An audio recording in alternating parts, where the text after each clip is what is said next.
Hail and greetings. Ragnarok Prepper here. I was out taking a stroll in the rain this evening, and I thought I'd sit down and share a little story. This story I referenced in my intro video, but it's a story about roots. A story that I want to share with you all. To show you have what it takes. To show you that if you really want it, you can obtain it. So this was back when my wife and I lived in the city. Two country mice living in the city, trying to live a country life on a city block. And it just wasn't working. I made humorous jests about, the time I plowed up the entire yard and we planted it with vegetable crops, corn, cukes. I had cucumbers growing up the side of the house. We were doing it. We were hanging our deer and tanning them on the front porch. And we had one tree in the backyard, big old oak tree, and we'd hang our deer there, and it just didn't work out. People weren't used to that in the city, and even though it wasn't a big city, I'd say small city, but so that started us looking for land. We needed to get back into the country. We needed to have our space and our freedom to homestead as we wanted and to live life as we wanted. Well, one day I was archery hunting and it was getting dark, and I'd come out of the woods that day, no luck, hadn't seen a thing. But when I stepped out of the woods in my brother's property, I looked across the road and saw a tax sign posting.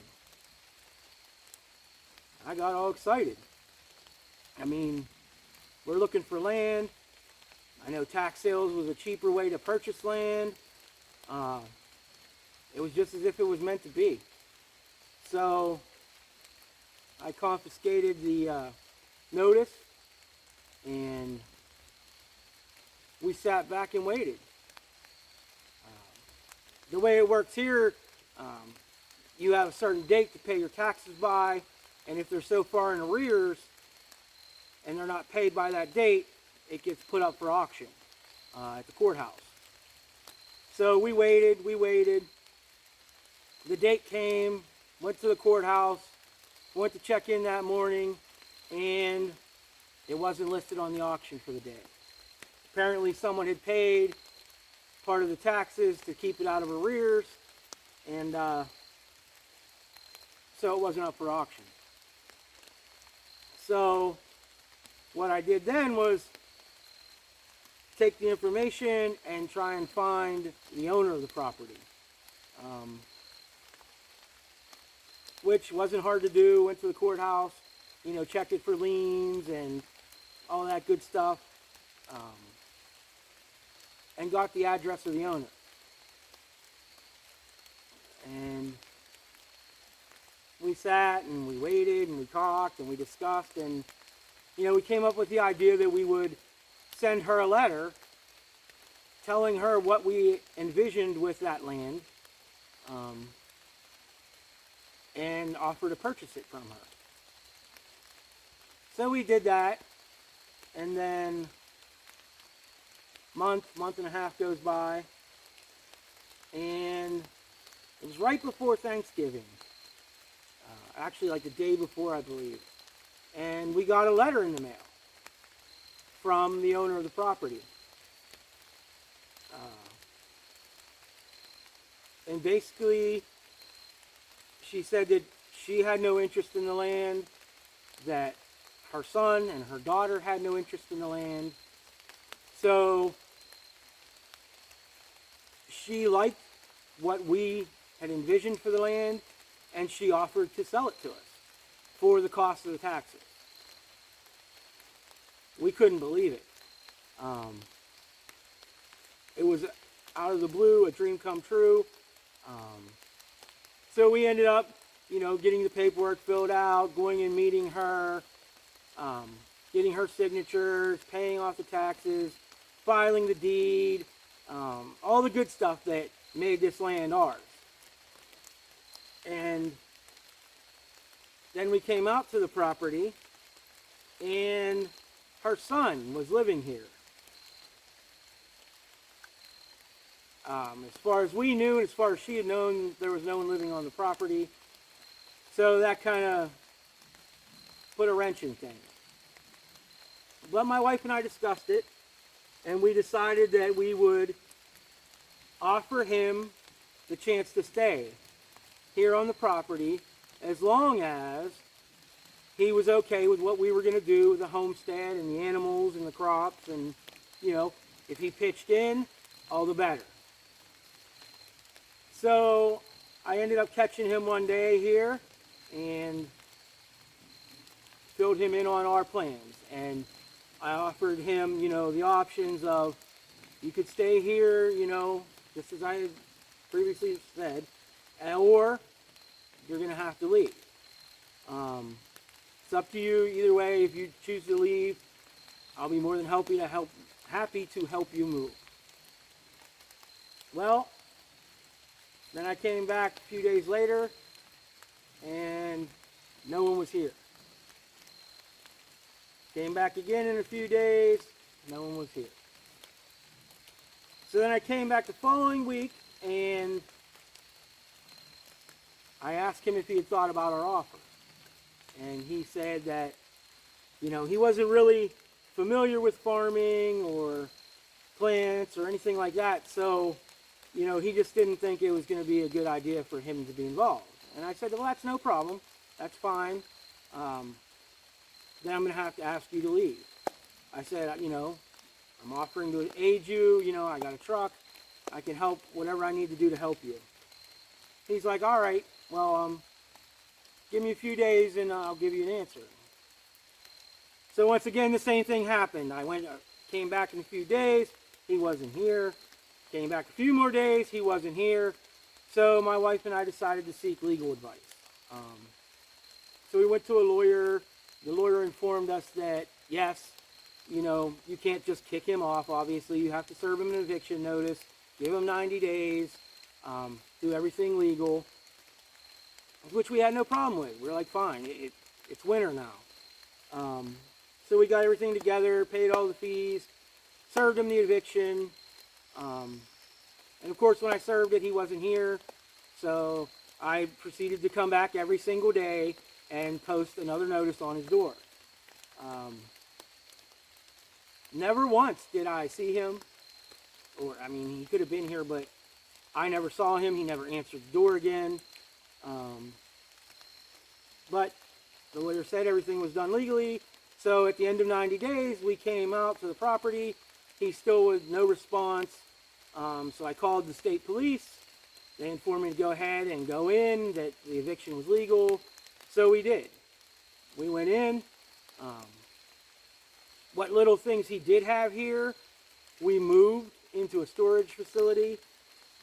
Because my impression is that he had moved and left behind junk. But we stored it in a storage facility anyway, just to be on the safe side, and proceeded to repair and fix what needed to be fixed for us to move in.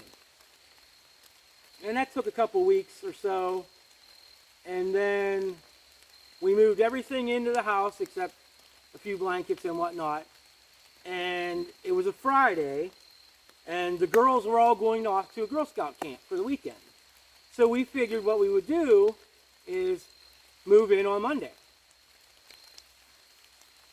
My wife dropped me off at work on Monday, drove to the property, and I got a phone call. It's gone. She's hysterical. What's gone? My mind was not even thinking. She's like, everything. He burned everything to the ground. the telephone poles, the electric poles, burnt to the ground, everything. Just hunks of metal. So, obviously she came and picked me up, and I went back out there. We called the police, we called the fire, who brought the fire chief out, or the marshal, to investigate it, because everything burnt down over that weekend, and no phone call was ever made to the fire department, which shocked me, because it was obviously a fire big enough and hot enough to about melt down electrical poles. And we're on top of the hill here, so even though the next neighbors are far away, anyway, they did an investigation, said it was arson, and you know, I had explained to them the situation we had with the son that lived here, and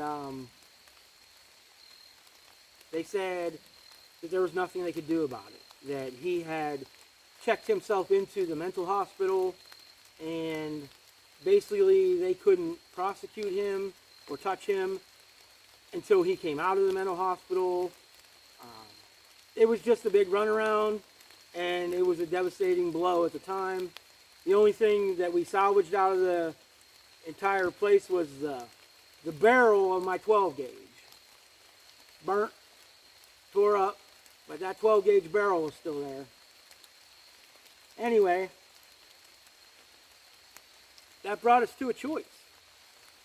We could scrap it, we could own the land with nothing on it, or we could jump right in. We still were living in our house in the city. We could have fixed that, you know, worked around some way to sign another lease, but we knew then what we had to do, and that was the jump. Because if we were going to make our dreams work, it had to start from the ground up. And that's exactly what we did. We bought one of those garage tents. My wife and I, we had we had 6 children at the time. And our chicks had arrived in the mail a couple of days after that, so we had 30 chicks. And we moved in to that tent. That was in March. So we spent that entire summer, spring and summer and fall, living in that tent. Taking showers in the rain, you know.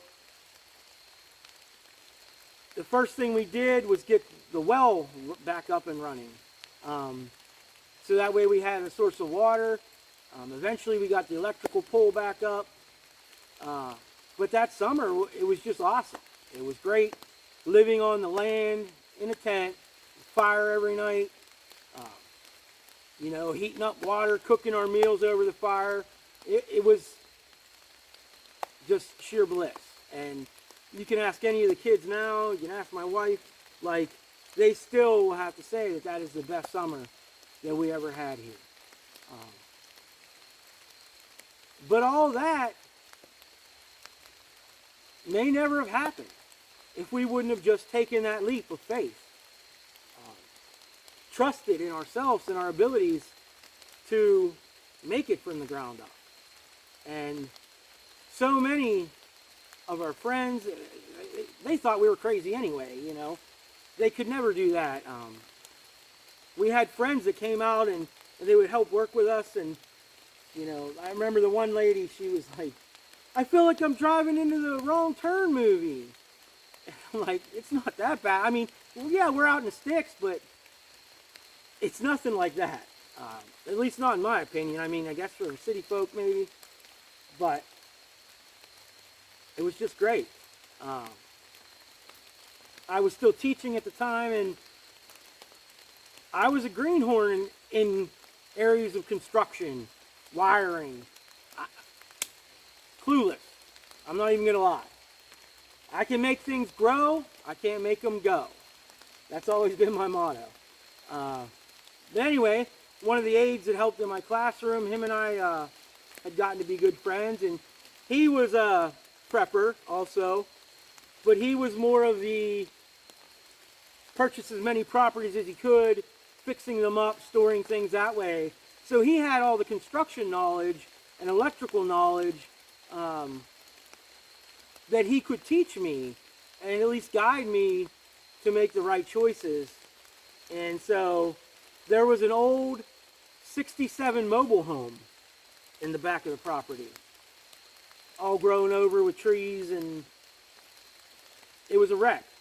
But it was a frame, and that frame helped spring our roots to where we are now. He and I took that frame, we gutted everything, we rebuilt all the walls, a roof, bedrooms, built all the furniture inside, rewired everything, replumbed everything, and by the end of October, we were able to move into there as the cold weather had moved in right before winter, and we were lucky. We were lucky. But the whole point of this story that I want to share with you is stop doubting yourself. Keep dreaming. If you want to homestead, if you want to prep, if you want to gain your skills, do it. You can. As long as you have it in your heart and it's truly what you desire, you can have zero experience and jump out there and find people to help you. Watch videos, take it out, turn it into knowledge and wisdom. Don't ever doubt yourself. Dig your roots and dig them deep, because you'll be lucky for it. You'll be happy for it. And in the end, you'll be prepared for it. So just keep it up, guys. Don't let anything stop you. Nothing. Even when we sit back and think about that, you know, so many people would look at losing everything in a fire as detrimental, as destruction. But to us, we look at it as a blessing, because that was the push we needed to get here.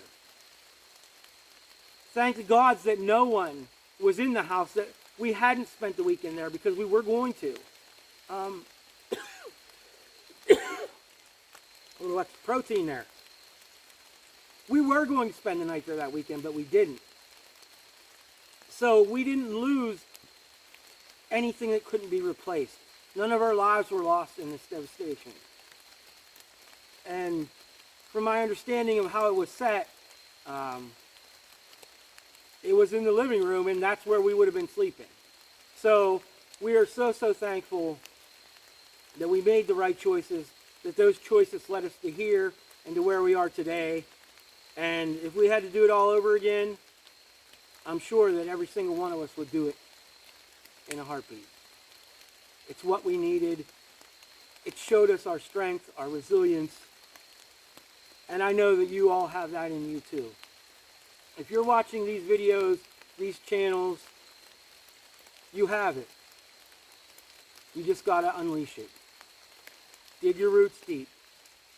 Turn your knowledge into wisdom, and you'll succeed. You can't ask for more than that.